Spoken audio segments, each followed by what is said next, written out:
เพิ่นบ่ช่วยอยู่แล้วจังไดเพิ่นก็จับพี่น้องเอ้ย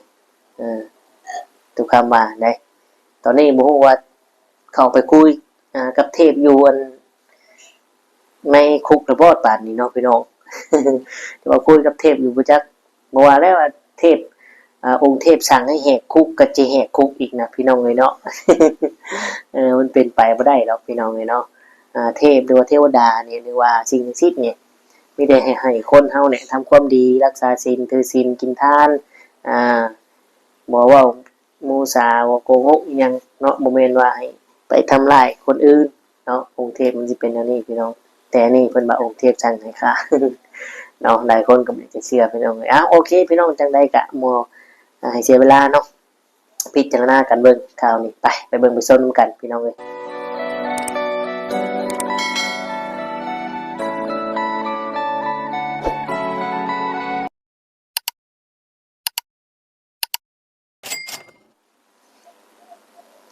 กำลังเสริมหล่อพี่น้องเอ้ยเนาะ เอากะทักทายสบายดีและสวัสดี FC พ่อแม่พี่น้องหมู่เพื่อนเบิ่งทุกคนทุกท่านบ่ว่าสิเป็นพี่น้องฝั่งไทยฝั่งลาวหรือว่าต่างประเทศ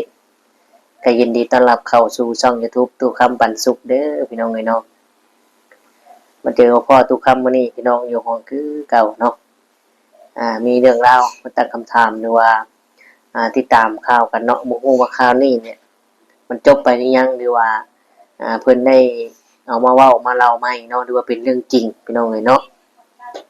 ที่ทุกคำได้เบิ่งเมื่อกี้เนี่ยคือเพิ่นสื่อออกมาเว้าคล้ายๆแบบว่าตำรวจลาวเนี่ยบ่ให้ความเป็นธรรมแล้วก็อยากกักขังผู้ร้ายไว้อหยังประมาณนี้นะพี่น้องเนาะเพิ่นบ่ได้ติดตามข่าวบ่หรือว่าจังใดพี่น้องเนาะคือว่าเพิ่นส่งตัวมาไทยถูกจับอีหยังเรียบร้อยเลยพี่น้องเอ้ยเนาะแต่ว่าข่าวเนี่ยออกมาปั่นว่าพี่น้องคนไทยเนี่ยบ่มักคนลาวแล้วเนาะ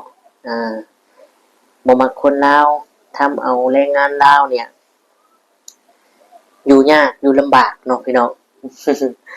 ซึ่งข่าวนี้นี่ตู้คำว่าบ่อยากเชื่อปานใดเนาะพี่น้องเนาะเพราะว่าพี่น้องคนไทยเนี่ยความจะนับหยังก็เอิ้นหยังพวกจะบันบ่หรือว่าอีหยังความเป็นมนุษย์ความมีศีลมีธรรมหรือว่าความเป็นผู้หลักผู้ใหญ่เป็นรูปแบบอย่างให้ได้เนี่ยสูงพี่น้องเอ้ยเนาะ เพิ่นแยกออกว่าไผผิดไผถูกเนาะแต่ว่าตามข่าวนี้เว้าเป็นจริงก็ได้พี่น้องเพิ่นเว้าทุกคำบ่อยากเชื่อพี่น้องแต่ถ้าเป็นจริงเฮาก็คิดว่าคนกลุ่มนั้นก็ส่วนน้อยพี่น้องเนาะเพราะว่ามาคิดในมุมมองหนึ่งเนี่ยแต่ละประเทศเนี่ยมันมีทั้งคนดีและคนบ่ดีเนาะพี่น้องเนาะแต่ละประเทศมีโจรแค่คนเดียวเนี่ยเนาะที่ปล้นร้านทองหรือคือจังเป็นข่าวอยู่ทุกมื้อนี่แหละเนาะอย่างนางบัวน้องจูนเพิ่นนี่พี่น้องเอ้ยแล้วคนดีล่ะมันบ่มีเลยหรือว่าจังได๋เนาะพี่น้องเนาะและโจรก็บ่ได้มีแต่น้องคนชื่อจูนนี่คนเดียวแล้วก็มีหลายๆพี่น้องเอ้ยเนาะที่นั่นเพราะฉะนั้นข่าวนี้ทุกคำบ่ฟันธงปานใดพี่น้องเอ้ยเนาะแต่ก็อย่าออกมาถามเนาะอย่าออกมาคุยกับ FC ว่า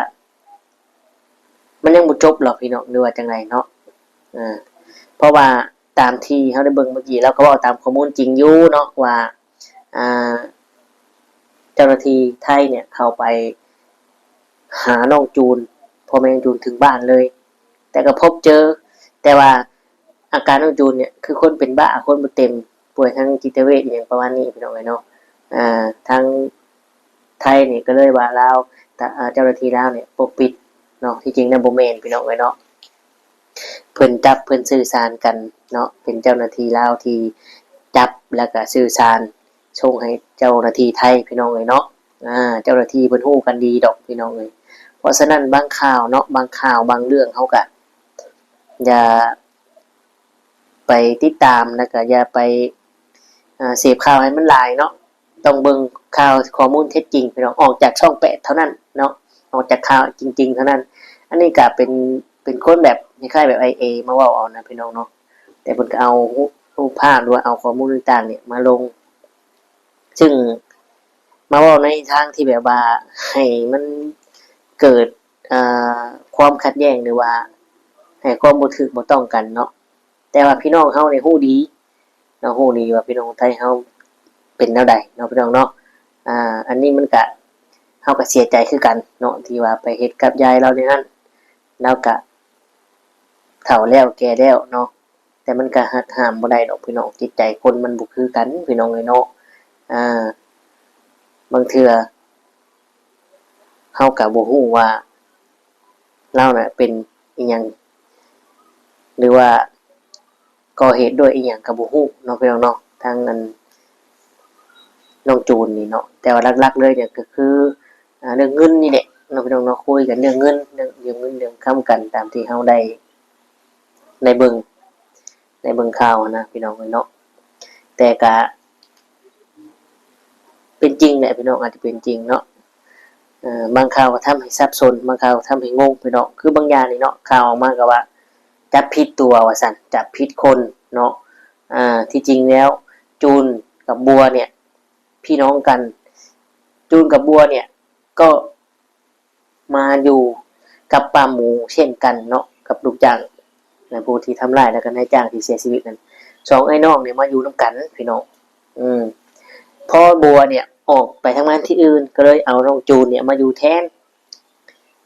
แต่ว่าพาสปอร์ตเนี่ยก็มี2เล่มเนาะแต่ว่าน้องบัวเนี่ยเอาให้อ่าน้องใช้อันนี้ถูกต้องบ่พี่น้องบ่ถูกเนาะทุกคำว่าบ่ถูกต้องเพราะว่ามันเป็นพาสปอร์ตมันเป็นหน้าไผหน้ามันอยู่แล้วแล้วก็เลขบัตรไผเลขมัดมันเนาะพี่น้องทุกคนว่าจังไดคิดเห็นจังไดเนาะสำหรับเรื่องนี้เนาะแล้วคลิปนี้ก็บ่มีหยังหลายพี่น้องเนาะทุกคำออกมายืนยันว่าบ่แม่นจังที่ข่าวนี้เว้าแน่นอนพี่น้องเอ้ยบ่แม่นจังข่าวที่ข่าวนี้เว้าแน่นอนว่าตำรวจลาวจังซั่นจังซี่เพิ่นปกปิดและคนลาวก็เดือดอยากให้ออกมาชี้แจงเนาะที่จริงน่ะเพิ่นน่ะประสานงานกันอยู่แล้วทางเจ้าหน้าที่เพิ่นพี่น้องเนาะเฮาก็บ่ฮู้นำเพิ่นมีแต่ว่าข่าวออกไปลงจังซั่นลงจังซี่เพื่อให้เกิดความขัดแย้งกันเนาะแต่ถ้าเป็นเขมรนี่แม่นแท้พี่น้องเขมรนี่โอ๊ยอันนี้เขมรนี่มันทำร้ายกันอีหลีเด้นี่เขมรนี่ส่งอาวุธยิงปืนยิงโอ้ยยังเข้ามานี่เนี่ยคือเน่าเบิดประเทศเนาะซึ่งมันเป็นไปบ่ได้ดอกที่จะว่ามาแพ่งปันกันเนาะเพราะว่ามันเกิดความขัดแย้งกันแล้วพี่น้องเอ้ยเนาะจังไดก็บ่รอดพี่น้องเอ้ยเนาะมีแต่ว่าเอ้าพี่น้องเอ้ยจังไดก็สิพาไปเบิ่งพาไปชมคลิปนำกันเนาะจะถูกหรือสิแม่นหรือบ่แม่นก็ไปเบิ่งไปฟังนำกันพี่น้องว่ามันเป็นจังไดเนาะก่อนไปก็ขอฝากพ่อแม่พี่น้อง FC กดไลค์กดแชร์กดติดตามเนาะและกด Subscribe ให้ทุกคำในเด้อพี่น้องเนาะเพื่อเป็นกำลังใจให้ทุกคำเฮ็ดคลิปต่อไปพี่น้องแล้วก็บ่กดข้ามโฆษณาให้ทุกคำพี่น้องเลยเนาะแต่ว่าทุกคำบอกผิดพลาดประการใดก็ขอโทษขออภัยนำเนาะพี่น้องสำหรับเรื่องนี้ข่าวนี้เนี่ยสิเป็นจริงบ่จริงก็ FC ของทุกคำเนี่ยไปเบิ่งไปชมนำกันเนาะว่ามันแม่นจริงบ่หรือว่าบ่แม่นเนาะพี่น้องบางกลุ่มบางช่องก็ทำขึ้นมาเพื่อขายข่าวเนาะเพราะมันเป็นข่าวที่ดังเนาะแล้วก็เป็นข่าวระดับแบบว่าต่างประเทศเนาะระดับประเทศ2ประเทศพี่น้องเอ้ยเนาะคนผิดเนี่ยจังได๋ตำรวจเขาก็จับอยู่แล้วพี่น้องเอ้ยเนาะตำรวจลาวเพิ่นก็บ่กักขังดอกเพิ่นบ่ซอยหรอกคนผู้ร้ายน่ะเนาะพี่น้อง อันนี้เพิ่นว่าโอ้ที่ตำรวจลาวจับที่ตำรวจลาวเฮ็ดเนี่ยเพราะเสียงของสังคมบ่ให้ซอยเรือพุ่นน่ะเนาะฆ่าคนเฮ็ดทำร้ายคนปานนี้เนี่ยเพิ่นบ่ช่วยอยู่แล้วพี่น้องเนาะเพิ่นบ่ช่วยอยู่แล้วจังได๋เพิ่นก็จับพี่น้องเอ้ยทุกคำว่าได้ตอนนี้บ่ฮู้ว่าเข้าไปคุยกับเทพอยู่อันในคุกหรือบ่ปานนี้เนาะพี่น้อง ว่าคุยกับเทพอยู่บ่จักบ่ว่าแล้วว่าเทพองค์เทพสั่งให้แหกคุกก็จะแหกคุกอีกนะพี่น้องเอ้ยเนาะ มันเป็นไปบ่ได้หรอกพี่น้องเอ้ยเนาะเทพหรือว่าเทวดาเนี่ยหรือว่าสิ่งศักดิ์สิทธิ์เนี่ยมีแต่ให้คนเฮาเนี่ยทำความดีรักษาศีลถือศีลกินทานบ่เว้ามุสาบ่โกหกอิหยังเนาะบ่แม่นว่าให้ไปทำร้ายคนอื่นเนาะองค์เทพมันสิเป็นแนวนี้พี่น้องแต่นี่เพิ่นว่าองค์เทพสั่งให้ฆ่า เนาะหลายคนก็บ่จะเชื่อพี่น้องเอ้ยโอเคพี่น้องจังได๋ก็บ่ให้เสียเวลาเนาะพิจารณากันเบิ่งข่าวนี้ไปเบิ่งไปชมนำกันพี่น้องเอ้ย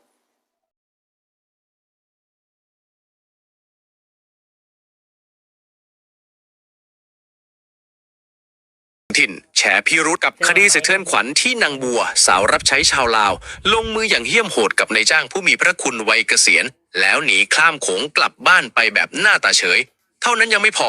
ตำรวจลาวเจอตัวกลับบอกว่าจับไม่ได้เพราะนางบ้าไปแล้วโอ้โห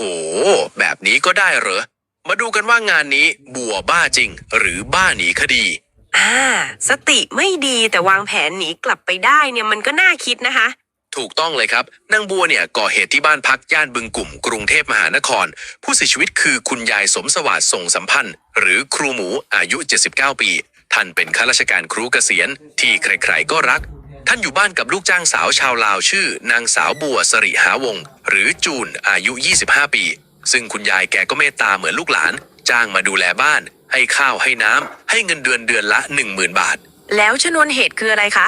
เรื่องเงินเลยครับคือนางบัวเนี่ยเคยยืมเงินคุณยายไปแล้ว 10,000 บาทอ้างว่าจะเอาไปไถที่นาหรือซ่อมรถไถให้ที่บ้านทางฝั่งลาวทีนี้พอช่วงเดือนมกราคมปี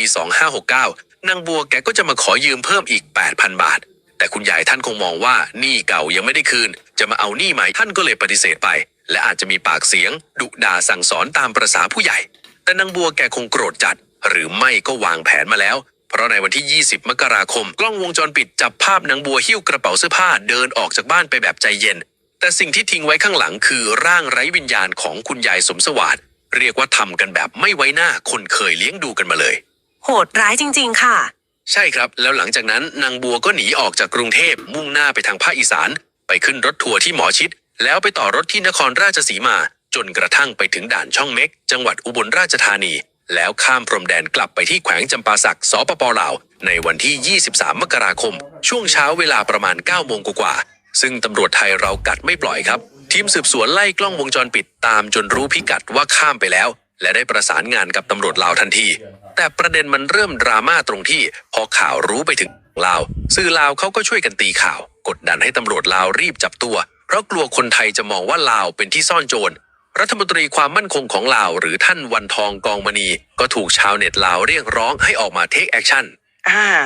แล้วล่าสุดวันที่24มกราคมตำรวจลาวออกมาบอกว่าเจอตัวแล้วอยู่ที่บ้านหนองหอเมืองจำปาสักแต่ยังจับไม่ได้ครับเขาบอกว่าตอนที่เข้าไปเจอเนี่ยนางบัวมีอาการบ้าเสียสติพูดจาไม่รู้เรื่องสื่อสารไม่ได้ใจความเลยยังจับไม่ได้ต้องรอหมอจิตเวชมาก่อนให้คุยรู้เรื่องก่อนถึงจะดำเนินคดีแถมยังสั่งให้ชาวบ้านปิดข่าวปิดเงียบอีกต่างหากโอ้โหทีนี้ชาวลาวเขาก็ไม่เชื่อสิครับชาวลาวในโซเชียลนี่เดือดปุดๆคอมเมนต์กันกระจายบอกว่าปลาเน่าตัวเดียวทำเหม็นไปทั้งข้องคนคนเดียวทำเสียชื่อประเทศหมดบางคนบอกว่าคนบ้าอะไรจะหนีกลับบ้านถูกคนบ้าอะไรจะรู้จักขึ้นรถลงเรือข้ามประเทศได้เป๊ะขนาดนี้นั่นสิคะถึงขนาดเดินทางข้ามประเทศเปลี่ยนรถหลายต่อและกลับไปหาญาติที่บ้านเกิดได้ถูกเป๊ะทั้งที่อ้างว่าเสียสติพูดไม่รู้เรื่องใช่ครับซึ่งมันเป็นไปได้ยากมากการเดินทางจากกรุงเทพไปจำปาสักมันมีหลายขั้นตอนต้องรู้ว่าจะไปขึ้นรถที่ไหน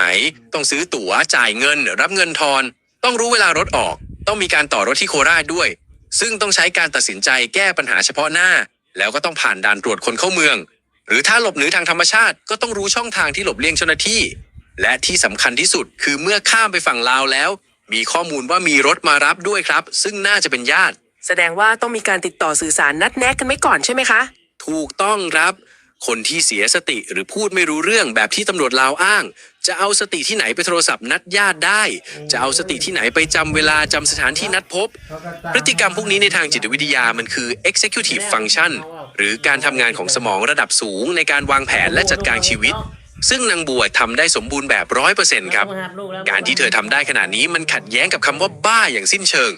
นี่คือหลักฐานมัดตัวว่าเธอยังมีสติสัมปชัญญะครบถ้วนแต่แค่กำลังเล่นละครตบตาเพื่อเอาตัวรอดเท่านั้นเองแล้วที่อ้างว่ามีเสียงเทพสั่งให้ก่อเหตุแล้วคะโอ้โหอันนี้ยิ่งฟังยิ่งขึ้นเลยครับคือทางตำรวจลาวบอกว่านางบัวอ้างว่ามีเสียงเทพกระซิบสั่งให้ทำเพราะโดนคุณไสยแต่ถ้าเรามองลึกลงไปในวัฒนธรรมความเชื่อของพี่น้องชาวลาวและอีสานบ้านเราเนี่ยเทพหรือเทวดาเนี่ยเป็นสิ่งศักดิ์สิทธิ์ฝ่ายดีเป็นผู้คุ้มครองรักษาไม่มีทางที่จะมาสั่งให้คนไปทำร้ายกันมันผิดวิสัยเทพครับแล้วการที่นางบัวเลือกใช้คำว่าเทพเนี่ยมันไม่เนียนเลยครับพยายามจะอ้างสิ่งศักดิ์สิทธิ์เพื่อให้ตัวเองดูเป็นเหยื่อหรือหวังจะให้กฎหมายเอื้อมไม่ถึงเพราะถ้าอ้างว่าป่วยกฎหมายส่วนใหญ่จะไม่ลงโทษประหารหรืออาจจะแค่ส่งไปรักษาตัวซึ่งมันเบากว่าคุกเยอะดังนั้นไอ้เสียงเทพสั่งเนี่ยผมมองว่าเป็นละครของคนที่พยายามหาทางลงให้ตัวเองมากกว่าไม่เกี่ยวกับพันธุกรรมอะไรเพราะตอนขอยืมเงิน 10,000 บาทตอนแรกก็พูดจารู้เรื่องดีนี่ครับไม่เห็นมีเทพองค์ไหนมาห้ามเลยตำรวจไทยนี่ก็ไล่บี้จนถึงที่สุดเลยนะคะคือตำรวจไทยเราเนี่ยเวลาเจอคดีใหญ่ๆที่เป็นข่าวดังแล้วมีสื่อมวลชนเกาะติดแบบกัดไม่ปล่อยอย่างช่อง8หรือข่าวสดเนี่ยเขาจะทำงานเร็วมากครับเพราะ1คือมันเป็นหน้าเป็นตา2คือแรงกดดันจากสังคมไทยมันสูงถ้าช้าคือโดนด่าเละเขาเลยต้องไล่บี้เต็มสูบขุดทุกหลักฐานเช็คทุกกล้อง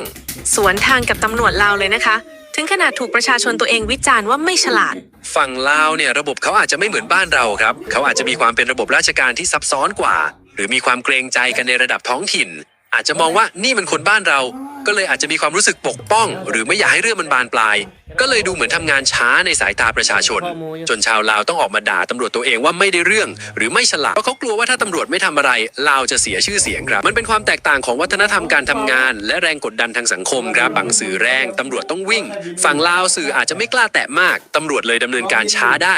แล้วที่เขาสั่งให้ชาวบ้านปิดข่าวไม่ให้พูดความจริงล่ะคะมันเป็นเพราะอะไรกันแน่อันนี้ผมว่ากลัวหน้าแตกล้วนๆครับคือตำรวจลาวแถลงว่านางบัวบ้าพูดไม่รู้เรื่องจับไม่ได้แต่พอทีมข่าวช่อง8ของไทยบุกเข้าไปถึงหมู่บ้านหนองฮอไปคุยกับแม่ค้าไปคุยกับชาวบ้านปรากฏว่าชาวบ้านบอกเห็นมันก็ปกติดีซื้อของได้มีญาติมารับข้อมูลมันสวนทางกันคนละเรื่องเลยความจริงมันฟ้องอยู่ทนโทษครับและการสั่งปิดข่าวเนี่ยไม่ใช่เพื่อรูปคดีเพราะตัวคนร้ายก็รู้แล้วว่าอยู่ที่ไหนแต่สั่งปิดเพราะกลัวว่าถ้าสื่อไทยไปขุดเจอความจริงว่านางบัวไม่ได้บ้าตำรวจลาวน่าจะแหกหมอไม่รับเย็บครับกลัวชาวโลกจะรู้ว่าเจ้าหน้าที่กำลังโกหกเพื่อถ่วงเวลาหรือเพื่อช่วยคนผิดคือพยายามจะรักษาหน้าตาแต่วิธีการมันกลับยิ่งทำให้ขายหน้าหนักกว่าเดิมกลายเป็นว่าคนลาวทั้งชาติต้องแบกรับความเสื่อมเสียไปเลยนะคะก็อย่างที่บอกครับว่าปลาเน่าตัวเดียวเสื่อมเสียทั้งประเทศจริงๆทั้งที่พี่น้องชาวลาวส่วนใหญ่ที่เขาน่ารักนิสัยดีขยันขันแข็งมาทำงานในไทยก็เยอะเป็นคนซื่อสัตย์แต่พอมาเจอนางบัวคนเดียวที่ทำตัวเนรคุณกับนายจ้างด้วยความโหดเหี้ยมคนไทยบางคนอาจจะเหมารวมมองแรงงานลาวในแง่ลบไประยะหนึ่งเลยซึ่งมันไม่ยุติธรรมกับคนดีๆครับชาวลาวในโซเชียลเขาถึงเดือดไงครับเขาบอกว่าคนคนเดียวทำเสียชื่อประเทศเขาอายแทนเขารู้สึกแย่ที่คนของเขาไปทำเรื่องเลวร้ายในบ้านคนอื่นแล้วหนีกลับมาสร้างปัญหาให้บ้านตัวเองอีกแล้วคุ้มค่าเหรอคะกับการที่เจ้าหน้าที่รัฐจะพยายามปกป้องผู้ต้องหาแค่คนเดียวบอกเลยว่าขาดทุนย่อยยับครับการที่เจ้าหน้าที่ไปอุ้มชูหรือพยายามช่วยฆาตกรคนเดียวมันทำลายความเชื่อมั่นที่ประเทศไทยมีต่อกระบวนการยุติธรรมของลาวไปจนหมดสิ้นต่อไปใครจะกล้าจ้างคนความไว้วางใจไหมเกียรติภูมิของประเทศมันสร้างยากนะครับแต่ทำลายง่ายนิดเดียวแค่ปกป้องคนผิดผมว่าผู้ใหญ่ในลาวต้องคิดใหม่ทำใหม่แล้วครับว่าจะยอมเสียหน้าเล็กน้อยโดยการจับคนผิดมาลงโทษหรือจะยอมเสียเกียรติภูมิของชาติไปตลอดยากไม่ออกแล้วนะคะว่าคนร้ายหรือเจ้าหน้าที่ที่เพิกเฉยต่อความยุติธรรมใครกันแน่ที่กำลังสร้างความอับอายให้คนลาวมากกว่ากันใช่เลยครับเพราะมันแย่ทั้งคู่แต่ถ้าให้ชั่งน้ำหนักผมว่าเจ้าหน้าที่ที่เพิกเฉยเนี่ยตัวดีครับคือคนร้ายเนี่ยมันเลวอยู่แล้วแต่เจ้าหน้าที่รัฐคือตัวแทนของประเทศคือผู้รักษากฎหมายถ้าผู้รักษากฎหมายกลับมาทำลายกฎหมายซะเองมาช่วยคนผิดมาโกหกหน้าตายมันก็เป็นสิ่งที่ประจานความล้มเหลวของระบบให้ชาวโลกได้เห็นมันน่าอายกว่าการมีโจรในประเทศเยอะเลยครับเพราะมันแสดงว่าระบบมันแย่ไม่ใช่แค่คนที่แย่ แล้วระหว่างผู้ป่วยจิตเวชกับคนร้ายที่แกล้งบ้าเราจะใช้อะไรมาพิสูจน์ให้ชัดค่ะเพื่อไม่ให้กฎหมายถูกใช้เป็นช่องโหว่ วิธีการที่ชัดเจนที่สุดคือวิทยาศาสตร์การแพทย์ครับไม่ใช่ความรู้สึกหรือคำบอกเล่าของชาวบ้านต้องเอาตัวนางบัวมาเข้ากระบวนการนิติจิตเวชจับเข้าโรงพยาบาลตรวจคลื่นสมองตรวจสารเคมีสังเกตพฤติกรรม 24 ชั่วโมงโดยแพทย์ผู้เชี่ยวชาญคนแกล้งบ้าเนี่ยแจ้งได้ไม่ตลอดครับหรือเมื่อไหร่หลุดเมื่อนั้นยิ่งถ้ามีการซักถามวนไปวนมาคนแกล้งบ้าจะตอบไม่ตรงกันแต่คนบ้าจริงอาการมันจะมีรูปแบบที่แน่นอนครับและที่สำคัญต้องดูประวัติย้อนหลังด้วยว่าเป็นอย่างไรถ้าก่อนทำคุยรู้เรื่องทำงานได้แต่พอก่อเหตุปุ๊บบ้าปั๊บอันนี้มันไม่เนียนครับชัดเจนค่ะแต่ตำรวจเนี่ยพอเป็นคดีเล็กน้อยยังจับกุมได้ทันทีแต่พอเป็นเรื่องใหญ่ขนาดนี้ดันอ้างเรื่องป่วยจนไม่กล้าแตะต้องตัวผู้ต้องหาซะงั้นนะคะ ใช่เลยครับคดีเล็กๆมันไม่มีผลกระทบระหว่างประเทศตำรวจจัดการจบไปได้ง่ายได้ผลงานเร็วแต่คดีข้ามชาติแบบนี้มันมีเรื่องกฎหมายข้ามแดนมีเรื่องสิทธิมนุษยชนมีเรื่องขั้นตอนเอกสารหมายแดงอินเตอร์โพลเยอะแยะไปหมดเจ้าหน้าที่ระดับล่างอาจจะปอดแหกกลัวทำพลาดแล้วโดนเด้งหรือกลัวไปละเมิดสิทธิ์ของคนตัวเองแล้วซวยก็เลยเลือกที่จะดึงเชงอ้างโน่นอ้างนี่ไปก่อนให้เรื่องมันซาหรือรอผู้ใหญ่สั่งการซึ่งอันนี้มันก็ทำให้เห็นว่าระบบของลาวยังไม่กล้าหาญพอที่จะจัดการกับเรื่องใหญ่ๆอย่างตรงไปตรงมาครับน่าเศร้านะคะครูเกษียณผู้ใจบุญต้องจบชีวิตลงด้วยน้ำมือลูกจ้างแล้วตอนนี้ยังจับกลุ่มได้อีกค่ะใช่ครับคุณยายสมสวัสดิ์ท่านเป็นครูจิต